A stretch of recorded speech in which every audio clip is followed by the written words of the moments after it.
Selamat datang di video terbaru saya. Video ini merupakan bagian dari video series yang berdiskusi soal berbagai topik seputar blockchain dan aset kripto. Video ini diproduksi bekerja sama dengan Akademi Kripto. Nah, seperti biasa sebelum kita masuk ke dalam materi pokok bahasan di video kali ini, kita akan bahas dulu halaman disclaimer. Berbagai informasi yang disampaikan di dalam video ini bukan merupakan ajakan untuk menjual atau membeli instrumen apapun, melainkan untuk tujuan edukasi semata. Termasuk ketika ada penyebutan nama produk, nama merek, aset tertentu, itu bukan berarti endorsement terhadap produk-produk atau aset tersebut. Nah, topik apa yang kita bahas kali ini? Kita akan kembali membahas soal governance model. Kali ini kita akan mengkontraskan antara sistem on-chain dan off-chain governance model. Jadi, kalau governance itu kan proses untuk mendefinisikan atau menentukan atau mengambil keputusan gitu ya di dalam jaringan blockchain. Jadi, dia merupakan komponen yang penting. Jadi, governance itu komponen yang penting untuk memastikan integritas dan adaptability dari sebuah jaringan gitu ya. Jadi jangan sampai nanti terpecah gitu ya. Biasanya dihindari kalau sebuah blockchain melakukan forking itu sebenarnya merugikan ya bagi ekosistem karena usernya biasa terpecah, kemudian terjadi distraksi yang sebenarnya tidak perlu gitu ya kalau integritas. Kemudian adaptability soal apa? Ini soal mengadopsi teknologi-teknologi baru atau ketika ada satu permasalahan itu harus dipecahkan misalnya dengan menggunakan network upgrade, penambahan fitur-fitur baru ke dalam software.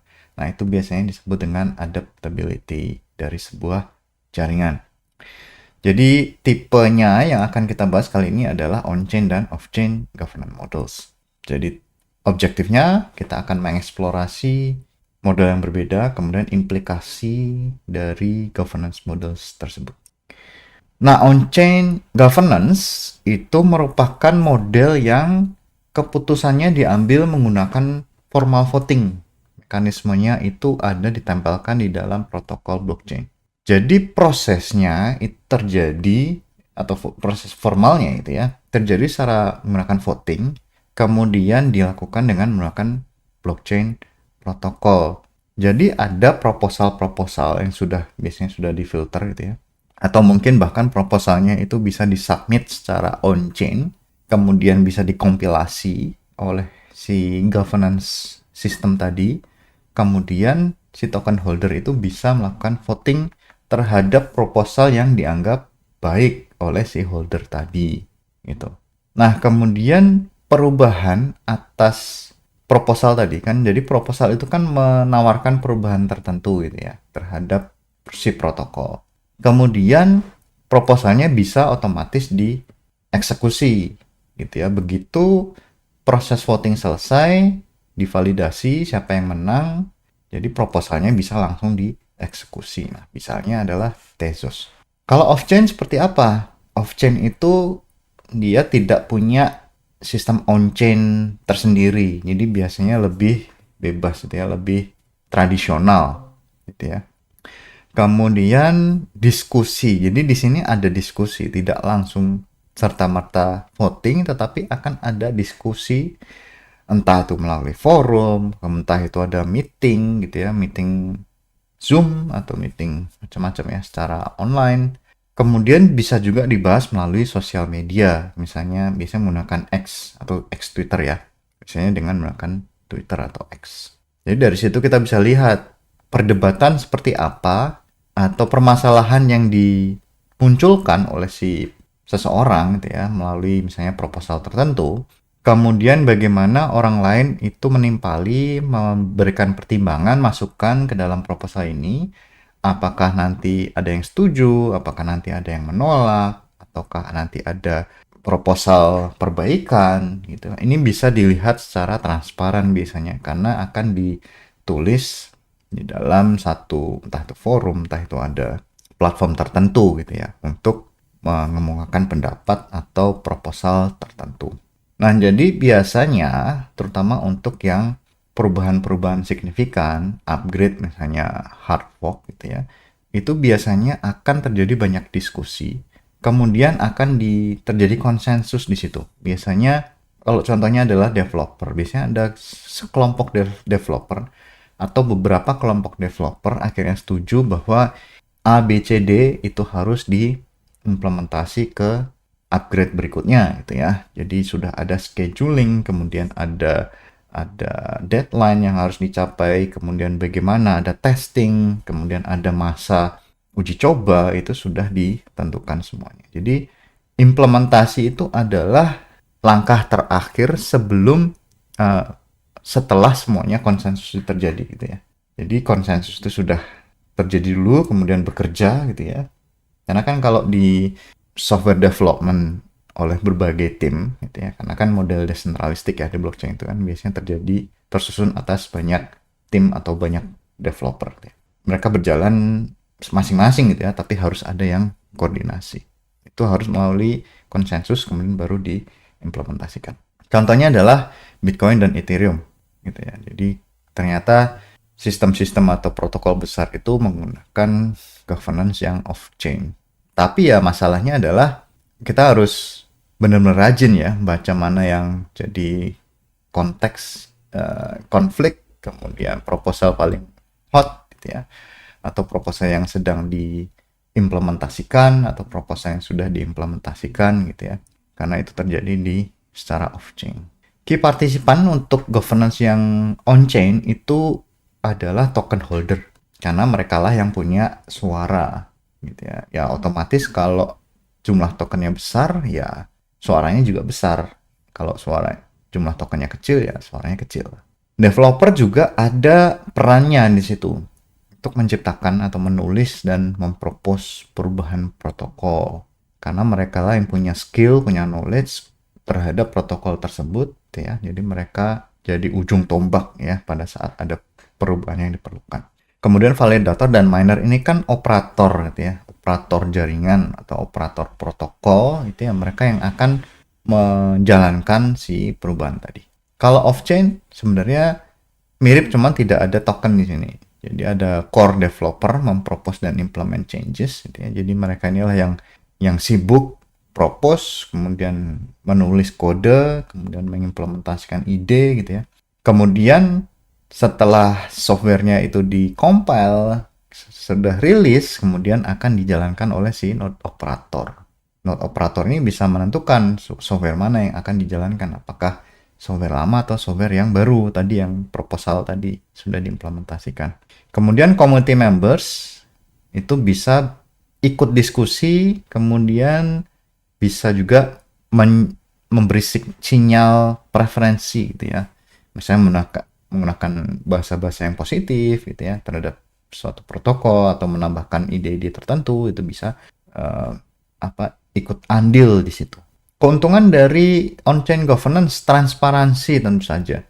Jadi semua voting ini public dan direkam dalam blockchain. Efisiensi gitu ya, karena eksekusinya bisa terjadi secara otomatis.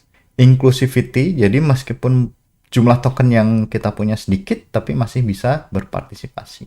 Predictability gitu ya, karena proposal dan voting prosesnya sudah dibuat, jadi tinggal kita menjalankan. Jadi ya bisa lebih stabil gitu ya. Kalau misalnya proposal sudah jalan ya, proposalnya sudah diajukan, voting ya kemungkinan ya akan kita bisa lihat apakah ini akan sukses atau tidak. Kalau off-chain seperti apa? Dia lebih fleksibel gitu. Jadi misalnya idenya hanya sedikit, orang belum bikin proposal, itu bisa ditambahkan oleh orang lain. Kalau on-chain itu proposalnya sudah harus matang, karena kan tinggal di voting. Kalau proposalnya mentah ya biasanya ditolak gitu ya.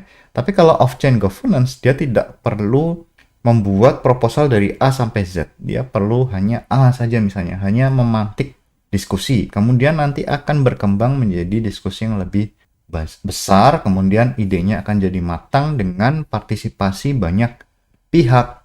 Kemudian juga biasanya expertise, ada developer yang misalnya sudah bergerak di bidang itu, atau misalnya bergerak di bidang lain tetapi ikut andil misalnya memberikan saran atau memberikan bantuan terhadap masalah-masalah tertentu. Jadi dia lebih transparan, lebih ada masukan dari pihak eksternal, itu bisa terjadi. Tapi kalau proposal biasanya sudah langsung jadi oleh pihak tertentu. Jadi apakah proposal itu bagus atau tidak ya sudah final. Tapi kalau misalnya off-chain governance itu bisa berubah gitu ya, masih bisa dinamis itu. Stability. Jadi perubahan itu bisa terjadi dengan sangat hati-hati gitu ya. Contohnya Bitcoin. Bitcoin sampai sekarang itu coba maintain ukuran blok masih 1 mega, meskipun ada namanya virtual byte macam-macam, tapi secara protokol dia masih 1 megabyte ukuran bloknya. Tapi kan sudah diakali macam-macam. Gunanya apa? Gunanya untuk mencegah ada disintegritas gitu ya. Ada orang-orang yang memang tidak setuju peningkatan ukuran blok. Artinya dia akan perubahan itu bisa memfasilitasi banyak pihak. Ketimbang dengan propose protokol, membuat submit proposal gitu ya, ditolak gitu ya. Di peluang ditolaknya banyak, tidak ada kompromi di situ. Kemudian ada community engagement. Jadi karena ada diskusi, berarti engagement terhadap antara komunitas itu bisa jadi lebih ter-encourage. Kerugian dari on-chain governance apa? Sentralisasi. Kenapa? Karena token holder yang ukurannya jumlahnya besar itu biasanya mendominasi. Kemudian kalau voternya memang tidak suka terhadap satu proposal, itu biasanya partisipannya rendah. Nah, itu kan bermasalah. Apakah nanti proposalnya itu akan disetujui atau tidak? Apakah proposal ini berdasarkan jumlah voting atau apakah ini mencapai quorum atau tidak gitu ya. Kompleksitas. Jadi technical proposal itu kadang-kadang terlalu rumit untuk semua pengguna. Kadang-kadang misalnya dia akan mempropos sebuah ABC gitu yang tidak familiar. Jadi ketika seseorang itu memvoting, kadang-kadang dia tidak tahu apa yang dia voting. Nah, itu bisa terjadi. Rigidity gitu ya. Kadang-kadang kalau dia berbasiskan kode aturannya, itu tidak ada fleksibilitas. Kalau misalnya ada situasi-situasi yang kompleks, misalnya lampu mati gitu ya, seluruh negara yang terjadi di Spanyol dan Portugal misalnya. Misalnya terjadi berhari-hari, sementara proposalnya itu harus selesai di hari tertentu. Artinya ya mereka ada peluang tidak bisa ikut dalam partisipasi terhadap voting proposal. Nah, jadi tidak ada fleksibilitas di situ. Nah, kerugian dari off-chain governance apa? Jadi kurang transparan gitu ya. Karena tidak bisa, kadang-kadang tidak bisa kelihatan apakah ini atau bagaimana cara berpikir dari orang-orang yang berdiskusi soal satu proposal tertentu gitu ya. Kemudian ada elit di situ. Para elit misalnya developer yang berkuasa atau menguasai satu bidang tertentu, misalnya hanya ada 1, 2, 3, 4. Nah, jadi mereka saja yang bisa berdiskusi, sementara yang lain ada di luar diskusi tersebut. Kemudian prosesnya lambat, karena kan terjadi secara asinkronos. Gitu ya. Proposal ditulis, kemudian ada reply, itu kan tidak real time gitu ya. Jadi bisa butuh berhari-hari untuk menunggu satu reply. Jadi misalnya proses dari pembuatan proposal, proses untuk mematangkan proposal, itu bahkan bisa terjadi hingga berhari-hari atau bahkan berbulan-bulan. Tantangan koordinasi, bagaimana mencapai konsensus ketika para stakeholder ini mencoba untuk bertahan atas keinginan mereka sendiri atau atas pendapat mereka sendiri, itu kan sulit. Karena kan tidak ada ketuanya yang harus memutuskan gitu ya. Jadi ini kan harusnya dilakukan secara terdistribusi, terdecentralized, gitu ya, tetapi bisa sulit dilakukan. Contoh studi kasus Tezos gitu ya, di self-unmending blockchain gitu ya, dengan formal proposal dan voting system secara on-chain. Kemudian token holders mempropose dan voting terhadap protokol upgrade. Kemudian sudah terjadi implementasi yang sukses terhadap beberapa upgrade di masa lalu. Kemudian dia ternyata membuktikan bahwa efisiensi dan adaptability bisa dilakukan di on-chain governance. Kalau Bitcoin juga bisa gitu ya, BIP namanya Bitcoin Improvement Proposal, itu diskusinya juga hangat di BIP situ. Kemudian ada konservatif, jadi dia menjaga agar tidak terlalu banyak perubahan di dalam protokol Bitcoin.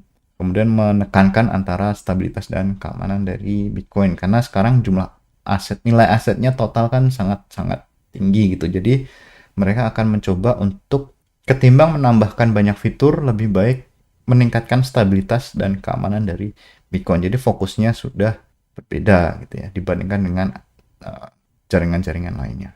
Kalau hybrid mengkombinasikan on-chain dan off-chain gitu ya. Kalau on-chain voting itu didahului oleh off-chain discussion atau di complement.